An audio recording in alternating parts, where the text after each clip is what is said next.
Hey, what's up, guys? Welcome to my Another video. channel. Subscribe to Bob. Copy. Ado already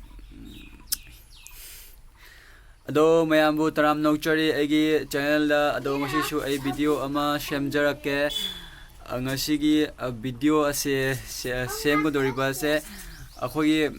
friend mayam na ko ai udaba khudingi YouTube tagi sell gam phangage paisa kyam phangage se toy toina hangi ba adugi maramda ngasi se video se same doine ko ado mayam da su haijarake ai kyamuk paisa phangi haido YouTube tagi ko ado ahamada akhoi ge YouTube tagi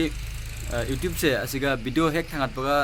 paisa hek phangadoina tiaba ko paisa se ekta pirakadoina tiaba moina free da ado mai su niyom ama thami baniwa ado niyom se no mai tumlo niyom se haijira ke ba ko niyom pi nyom ninge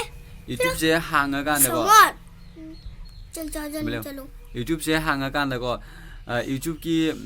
khogi subscriber gi masing se mi lising ama oiraga ado gi akhoi video se yeng ba se magi pungsing se 4000 ko 4000 watch time abam hoda ba ko hadi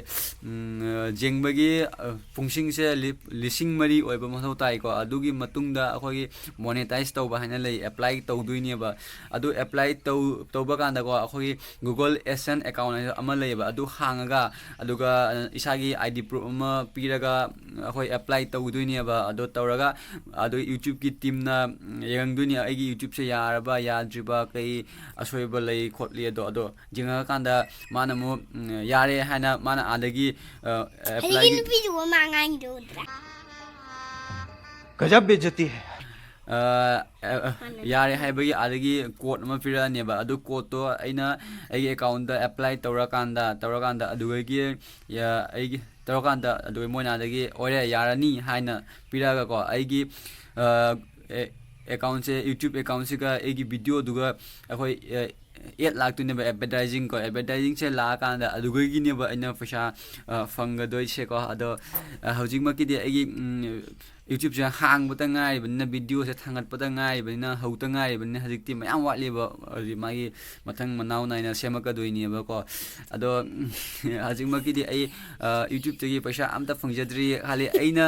hundok pa ngakta oi ko ai YouTube se video thangat pa kanda ado MB hapada paisa se yam loiba ado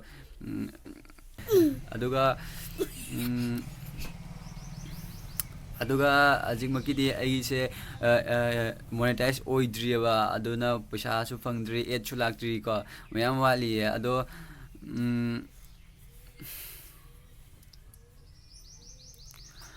ado mayamna aigi channel asibu khara share to bio subscriber se yamna ba ado ani je to shong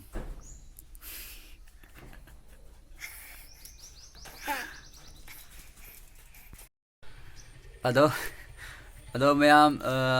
video se nuairagana like toramo aduga nuaitragana unlike toramo aduga asoiba yarasu comment da habiramo aduga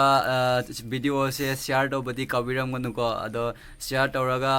adom friend da share sanbira aduga gi de subscribers se yam ani subscribers yam ani fatro ai sunungaiba amo oiduni ateisu video se semning ba pok tuini ba ado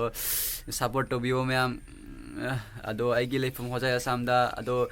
video se sai matang si jalo senjurage ado matangi video da amu phongnarasi bye bye bye bye bye bye